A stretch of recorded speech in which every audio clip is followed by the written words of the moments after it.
తాజా ఎన్నికల్లో మరోసారి కూటమికి గట్టి షాక్ తగలబోతుందా? జగన్ చరిత్రను మరోసారి తిరగరాయనున్నారా? ఈ విషయం అర్థమయ్యే కూటమికి ఇన్ని రోజులు ఊడిగం చేసిన ఓ వర్గం మీడియా వ్యూహాత్మకంగా మౌనం పాటిస్తుందా? ఎన్నికల్లో గెలుపు ఓటములపై ఎవరి అంచనాలు ఎలా ఉన్నాయి? Let's watch this story. Chandrababu గోరంత చేస్తే దాన్ని కొండంత చేసి చూపించి ఆయన సేవలో తరించే ఓ వర్గం మీడియా ఎన్నికలు ముగిశాక వ్యూహాత్మకంగా మౌనం పాటించడం ఇప్పుడు ఏపీలో $1 బిలియన్ ప్రశ్నగా మారింది. ఒక పక్క సాక్షి లాంటి పత్రికలు పోలింగ్ శాతం పెరిగిన తరువాత జగనే కాబోయే సీఎం అంటూ ధీమా వ్యక్తం చేస్తున్నాయి. అయితే బాబుకు అనుకూలంగా ఓ వర్గం మీడియా మాత్రం దీనిపై ఎక్కడా వివరంగా చెప్పడం లేదు. దీంతో టీడీపీ శ్రేణులకు ఎక్కడో తేడా కొడుతున్నట్లు సందేహాలు వ్యక్తం చేస్తున్నారు. ఎన్నికలకు ముందు చంద్రబాబు గెలుపు కోసం ఆ మీడియా చేయని పని అంటూ లేదు.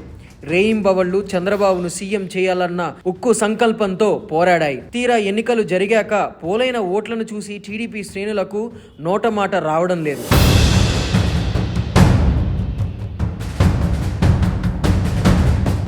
మరోసారి జగన్ సృష్టించబోయే ప్రభంజనాన్ని పోలింగే సాక్ష్యం అంటూ లోలోన మదనపడుతున్నారు. చరిత్ర రాయాలన్నా మేమే, దాన్ని తిరగ రాయాలన్నా మేమే బాగా పాపులర్ అయిన ఈ సినిమా డైలాగ్ జగన్కు అచ్చుగుద్దినట్లు సరిపోతుంది. జగన్ సంక్షేమ పథకాలకు అశేష జనం జై కొట్టారు. దీంతో భారీ పోలింగ్ నమోదైంది. జగన్ మరోసారి 150కి పైగా సీట్లు దక్కించుకుని చరిత్రను లిఖించబోతున్నారన్న అంచనాకు వచ్చిన ఓ మీడియా సైలెంట్ అయ్యింది. ఈ ఎన్నికల తరువాత టీడీపీ పరిస్థితి కుక్కలు చింపిన విస్తరిలా మారడం ఖాయమంటూ వారు ఇప్పుడే లెక్కలు గడుతున్నారు. ఈ సమయంలో కూడా చంద్రబాబును పల్లకీలో మోయడం అంటే మన గోతుని మనమే తవ్వుకోవడం అంటూ బెల్లం కొట్టిన రాయిలా మిన్నుకుండిపోయాయి.